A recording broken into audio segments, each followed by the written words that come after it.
I welcome you all for this presentation. In this presentation, we are going to discuss about asymptotic notations.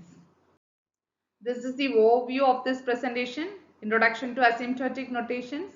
Then the asymptotic notations are a big theta notation, then big O notation, big omega notation, then little o notation and little omega notation. Then properties of the function, monotonicity, followed by summary of this presentation. So these are the 5 asymptotic notations we will be discussing here in this presentation. This is the big theta notation, big theta notation. This is the big O notation,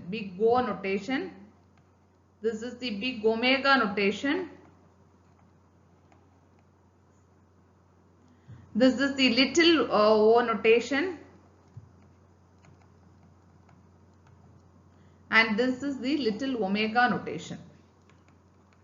And now you might you will be thinking that now in your mind one question arises, why we are not having a little theta.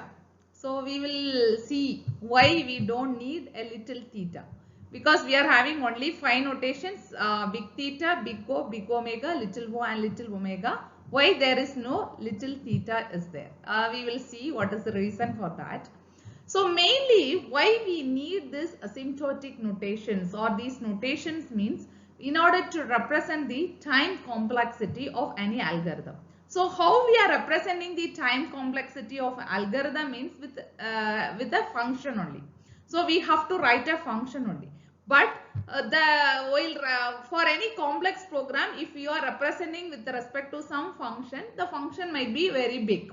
So we don't want that. So we have to represent that function, that is the complexity of any algorithm or any program with a function, and we have to match that function to any class.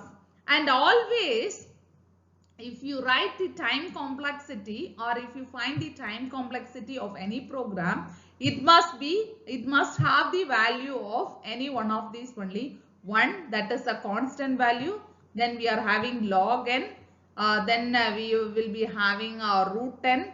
Then n. Then n log n. Then we are having n square, n cube, n power 4. Likewise, it goes on. Then 2 power n. To 3 power n. Likewise, it goes on up to n power n. So always we know that 1, it is a constant value. So 1 less than or equal to less than log n, less than root n. Root n is less than n, and n is less than n log n, and n log n is less than n square, and n square is less than n cube. N cube is less than n power 4. Likewise, it goes on. Then n power something, any value you are giving, that is less than 2 power n, then 3 power n. Likewise, it goes on. So here any one of the value or some multiples of this value only we will be getting for any time complexity of any algorithm. This value we have to match any program, that is the time complexity of any program, to any one of these classes. So only we are having this asymptotic notation. So we need to represent that complexity with respect to any asymptotic notation, that is that function is belonging to one particular class of the function. So how we are representing a function? Mainly this asymptotic notation is defined for functions over the natural numbers. Function means f of n. You know, in programming in C also you have write void main of. That bracket we are calling it as function. Any function we are having the bracket, we have to represent as a bracket. There we have to pass the parameter. So f of n equal to big theta of n square. So it describes how f of n grows in comparison to n square. So here we are defining the set of function, and in practice it is used to compare two different function sizes. This asymptotic notation is used to compare two different function sizes. So the notations describe the different rate of growth relationship between defining the function and the defined set of function. So one function, how one function is growing along with other function, that only we are going to discuss in this asymptotic notation. And totally we are having 5 notations. So what is the difference between these 5 notations we are seeing in this presentation? First is the big theta notation. So this symbol you have to read as big theta notation. So for function g of n, we define big theta of g of n, that is as a set, that is theta of g of n equal to f of n. It is another function. Their exists, this means there exists positive constants. The constants are c1, c2 and n0 such that for all n greater than or equal to n0, we are having 0 less than or equal to c1. It is a coefficient of the g of n function, less than or equal to f of n, less than or equal to c2 g of n. You please see this pictorial representation. Here you see 0, this is the baseline, 0 less than or equal to c1 g of n, less than or equal to c2 g of n, and not less than or equal to f of n, less than or equal to c2 g of n. So intuitively what it means set of all functions that have the same rate of growth as g of n. And here in the pictorial representation you see that the yellow color shading is there. So this f of n is asymptotically it is bound between c1 g of n and c2 g of n.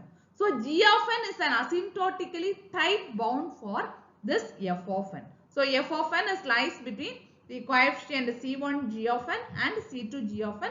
So we are calling it as g of n is an asymptotically tight bound for f of n, because f of n is in between g of n's. So it is a tightly asymptotically tight bound. So only here we are having less than or equal to. Asymptotic means equal to is also there. Less than or equal to, less than or equal to is there. So technically f of n belongs to theta of g of n only, but in the older usage we used to write f of n equal to theta of g of n, but both can be acceptable.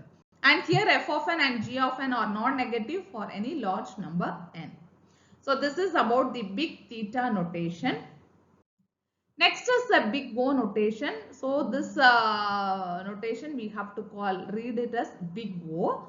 For a function g of n, we define big O of g of n as a set, that is big O of g of n equal to f of n. There exists positive constants c and n0 such that for all n greater than or equal to n0, we have 0 less than or equal to f of n less than or equal to c g of n. See the pictorial representation. This is 0 less than or equal to f of n less than or equal to c into g of n.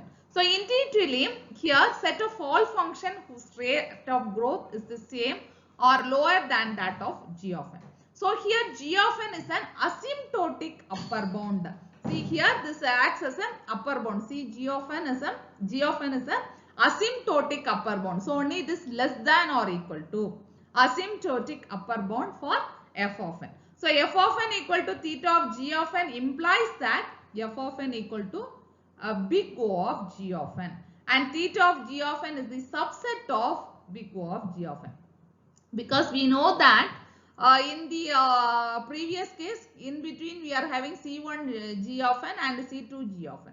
So only this theta of g of n is the subset of big O of g of n. So it is an asymptotic upper bound. G of n is an asymptotic upper bound for the f of n. Next is the big omega notation. This symbol we have to read it as big omega. So for function g of n, we define big omega of g of n as a set, that is big omega of g of n equal to f of n. There exists positive constant c and n0 such that for all n greater than or equal to n0, we have 0 less than or equal to c g of n less than or equal to f of n. Here you see that it is a g of n is an asymptotic lower bound for f of n. So only it is less than or equal to, that only equal to only the asymptotic lower bound. So here intuitively set of all functions whose rate of growth is the same as or higher than that of g of n. See here you can see that omega of g of n, this g of n acts as an lower bound. Above that only we are having f of n. So g of n acts as a lower bound for f of n. So f of n equal to theta of g of n. That implies that f of n equal to omega, big omega of g of n. That means theta of g of n is the subset of the omega of g of n. So this is the relationship between the big notations. So for big we are having a big theta, big O and big omega. See the pictorial representation comparison. Already we have seen this, but now through vision you see what is the difference. Big theta means it is some asymptotic tight bound. That is, it is the average bound actually. And big O means it is the upper bound. And this omega means it is the lower bound. So this g of n acts as a lower bound for f of n. Here g of n acts as upper bound for f of n, and here g of n acts as a tight bound for f of n, or average bound for f of n. So this is the relationship between big O, big theta, big O and big omega notations. So the theorem is, for any two functions g of n and f of n equal to theta of g of n if and only if f of n equal to big O of g of n and f of n equal to omega of g of n. That is, big theta of g of n equal to big O of g of n intersection big omega of g of n. You know what is the difference between intersection and union. Here it is intersection. That is the common part that only we are considering as in the theta of g of 1. In the graph you might have seen theta of g of 1, f of n is in between c1 g of n and c2 g of n. Then this big O means it is the upper bound. G of n acts as the upper bound, and omega of g of n acts as the lower bound. So only we are taking the common part for the theta of g of n. So in practice, asymptotically tight bounds are obtained from asymptotic upper and lower bounds. So this is the relationship between big notations, and this is the theorem for the big notations. The relationship between all the big notations here. Then coming to the running times, the running time of big O of f of n, that we are calling it as worst cases order of f of n. In the coming presentations, we will be discussing more in detail about worst case, best case and average cases. So at that time, we can see in detail about that. Now with respect to the notations, what about the worst case, best case, all those things only we are discussing here. So order of f of n bound on the worst case running time implies that order of f of n bound on the running time of every input, and big theta of f of n bound on the worst case running time, that does not implies that big theta of f of n bound on running time of every input. So running time is big theta of f of n, that implies best case is big theta of f of n. So we can still say that worst case running time is big theta of f of n. That means that worst case running time is given by some unspecified function, that is g of n. It is the subset of big omega of f of n. This is about the runtime with respect to the big asymptotic notations. Next is the little notation. So in the first slide itself I told you that, in the beginning slides itself I told you that we are having only 5 notations, and we are not having little theta notation. We are only having little O and little omega notation. So why? What is the reason? Let us see. Okay. So for a given function g of n, this set little o, this we have to call it as little o. So little o of g of n equal to f of n for all c greater than 0, there x is n naught greater than 0, such that for all n greater than n naught we have 0 less than or equal to f of n less than c g of n. So here you see it is not asymptotically tight, but big O is asymptotically tight upper bound. But little o is not asymptotically tight. G of n is an upper bound for f of n, that is not asymptotically tight. That equal is missing here. That is the difference. Okay. So little o. So f of n becomes insignificant relative to g of n as n approaches infinity. That the limit n tends to infinity, f of n by g of n equal to 0. Next is little omega notation. So for any given function g of n, they said little omega. We have to call it as little omega. So little omega of g of n equal to f of n. For all c greater than 0, there exists n naught greater than 0 such that for all n greater than or equal to n naught, we have 0 less than or equal to c g of n less than f of n. Here also it is not asymptotically tight. That is the meaning. But if you recall that big omega notation means it is 0 less than or equal to c g of n less than or equal to f of n. That is asymptotically tight. But little omega is g of n is a lower bound for f of n. That is not asymptotically tight. That is the difference between little notations and big notations.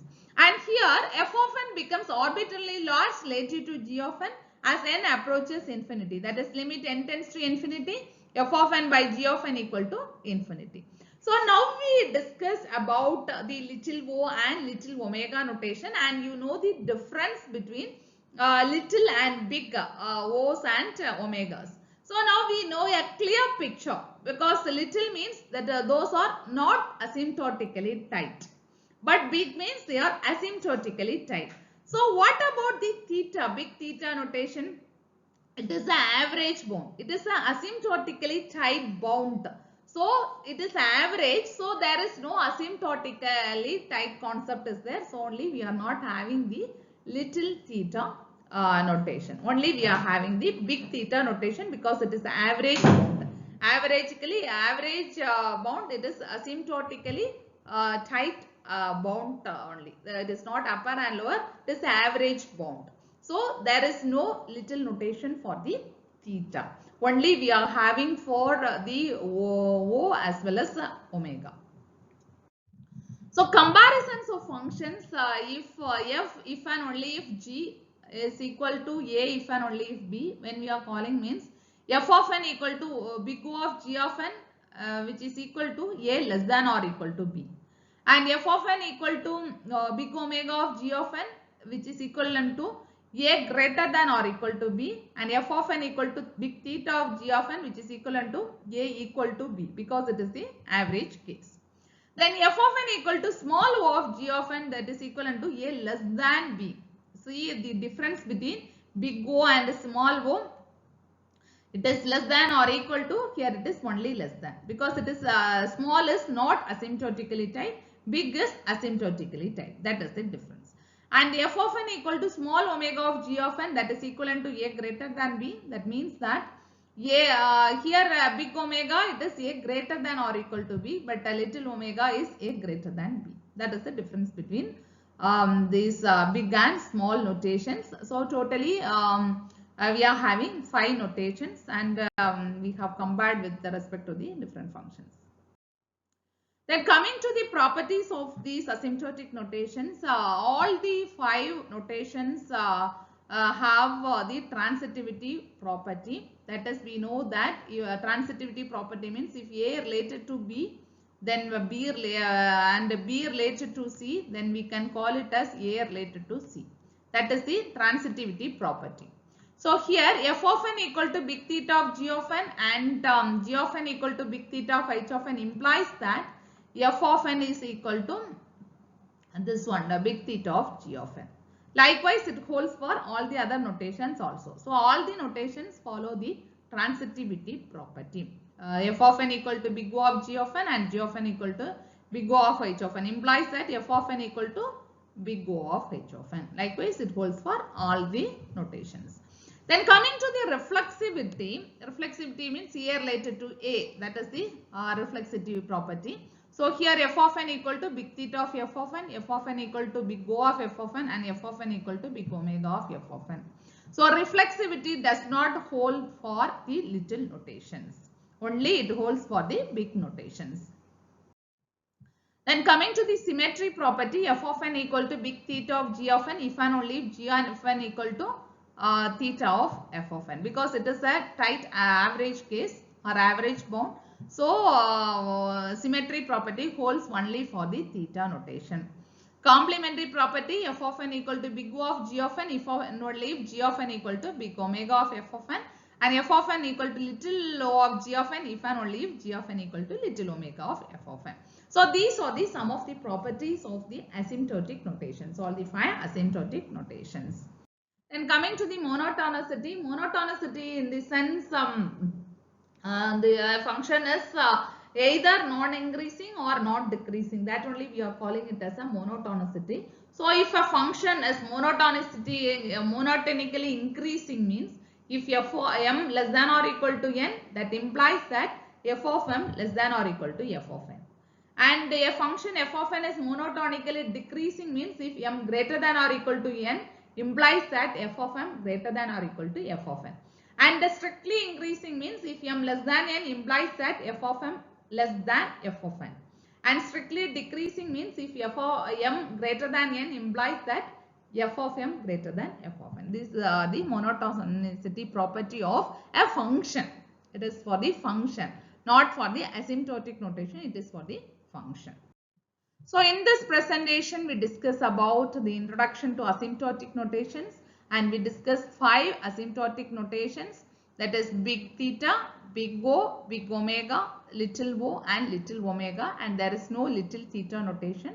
And we discuss some of the properties of asymptotic notations, and we discuss about the monotonicity of a function. In the next presentation, we will be practicing some problems related to this asymptotic notations and time complexity. Thank you.